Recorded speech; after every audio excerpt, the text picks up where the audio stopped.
What's up, everyone? Marc Lobliner, CEO, MTS Nutrition, partner, Ambrosia Collective with Mike Rashid and Sean Torbati. Anyway, I just wrote an article and I wanted to verbalize this and kind of discuss it with you guys. And it is called Overhydration. Can too much water harm you? Now, we've heard about this in the media, okay? One notable case was a 17-year-old football player. All right, he was cramping during practice. So, you think if you're cramping, drink more water, right? Kid drank 4 gallons of water. 4 gallons of water. And unfortunately, he passed away. So what happens when you drink too much water? What causes death? It is something called hyponatremia. Now, it's a condition where sodium content in the body is too low. Now, you might be thinking to yourself, I thought sodium was bad. In fact, a lot of people who are dieting, hey, is it okay for me to eat salt while dieting? Will salt make me hold fat? Will salt make me hold water? The bottom line is sodium plays a lot of very, very critical functions in the body, including muscle contractions, including, being able to hold water. And for example, if you have an issue with not having enough sodium in your body, you're going to have those issues where there's too much water. It's going to cause cramping. Now, other things that salt can help with, of course, hydration, enhances the immune system, prevents sickness, aids in digestion because what it does, it helps you produce digestive juices, so to speak. It helps regulate blood sugar. I mean, go ahead and do this. Don't eat any sodium and go train. You're going to have the worst pumps and the worst workout of your life. Now, it's not just about sodium. It's about other forms of electrolytes. Potassium, magnesium, calcium, all playing critical roles in how your body functions. And that's why I believe you need to have electrolytes in your body. So this video is about how to avoid dying from too much water. I don't think a lot of you are going to be in those issues. Now, I believe it was, and I don't have this off the top of my head, I believe it was 13 to 15% of people crossing the finish line for the Boston Marathon weren't dehydrated. They actually had that hypo word I just used. What was it? That's a hard word. Hyponatremia. So 13 to 15% had hyponatremia. It's insane. Not dehydration. They had overhydration. Lack of electrolytes. So I think we can get by with some common sense on how to avoid this issue. Now, I wouldn't worry about drinking too much water and dying. You literally have to pound it and pound it and pound it. But as athletes, think about it. More is better. You have bodybuilders dying from using too many drugs, too much insulin, too much this, too much that. You have women dying from diet drugs. You have people taking the dangerous pesticide fat burner DNP and burning from the inside out. Humans have the thought process, well, if one does this, what if I took 4? I'll make even more gains. I'll be even faster. So people think that. And also, I blame a lot on the fitness magazines and myself included because I've done articles about proper hydration without warning about this. And now that I've done the research into this, I kind of understand that I should have had that disclaimer because the bottom line is, someone will read Marc Lobliner said you need to hydrate and hydrate. Bottom line is you don't need to overhydrate. So how much do you drink a day, right? How much should you drink a day? How do you avoid this? Okay, we've gone over salt. How do you avoid this? Now, pretty simple. When you're thirsty, drink.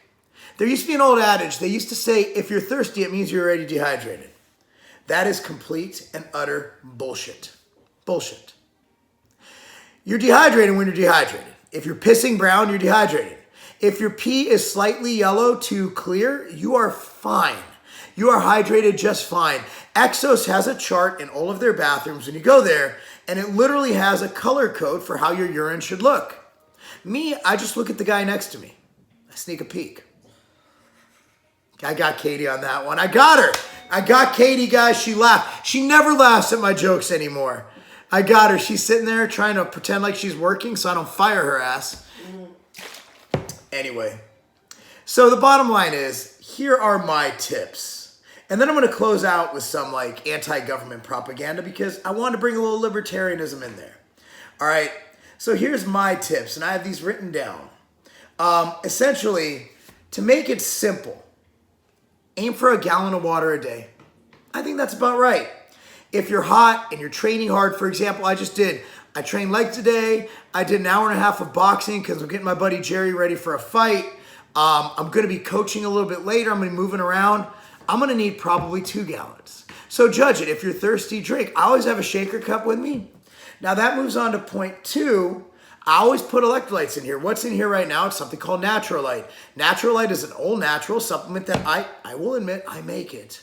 Okay, it's delicious. The new peach mango flavor is off the chain. I'll just put 1 to 2 scoops of Naturalite in here. It gives me calcium, potassium, magnesium, sodium, only from sea salt. Sea salt is a much cleaner, much more diverse. It's not just sodium chloride like table salt. I always call that peasant salt. This is the real deal sea salt. And coconut water powder, which also adds electrolytes, naturally occurring, and it has phenomenal health benefits on its own. So I like to use Naturalite in there. Another thing, when I wake up in the morning and I feel like P. Diddy, I usually will, in addition to my Naturalite throughout the day, I'll take a grinder of Himalayan pink salt and I'll put 10 to 15 twists into my morning health shake. I don't sell pink salt. I'm not trying to make money on that. Now, I do want you to buy my Naturalite because I got bills to pay. But sea salt, I love it. I think you should start the day with that. Katie, what'd you see? These salt fucking caves or something you sit in? Salt rooms. Salt rooms. Just sit there and you fucking hang out in salt. What?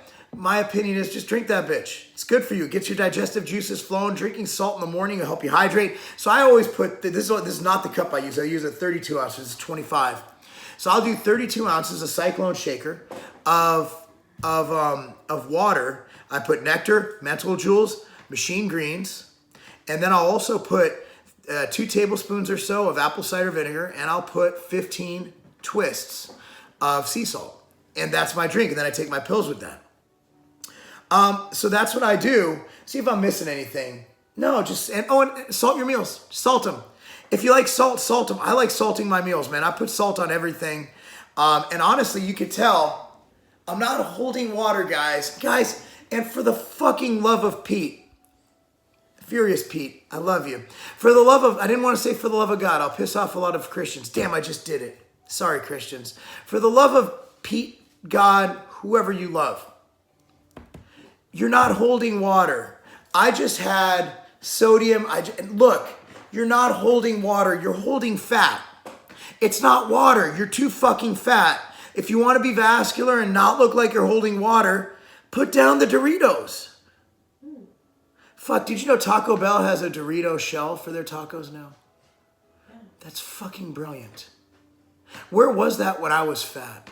You know what they came out with when I was kid? Remember the chalupa? You know what people always say we should get a podcast again? We don't have the time. We kind of do podcast here because it's just me rambling off random shit.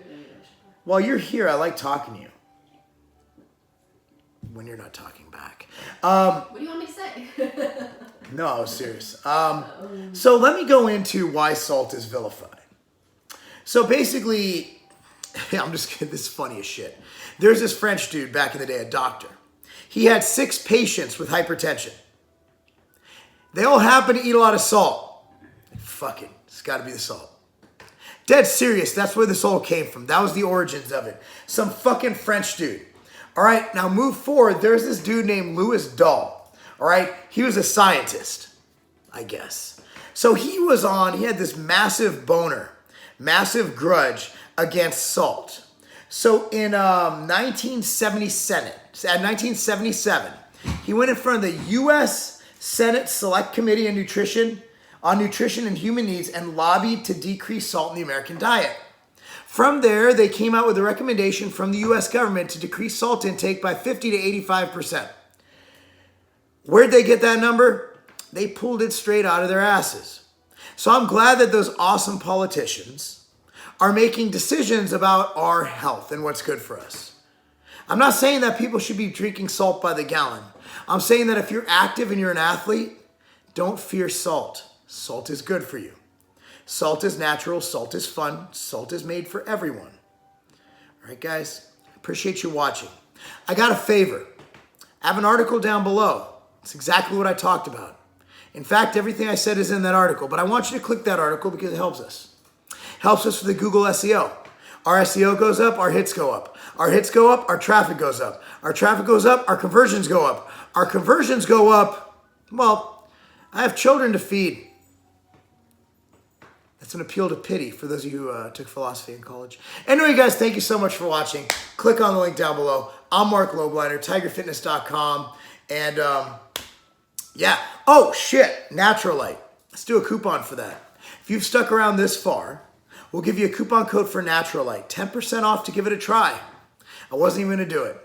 Coupon code is Natty Light. NattyLite. Natty Light. NattyLite. That's not a game.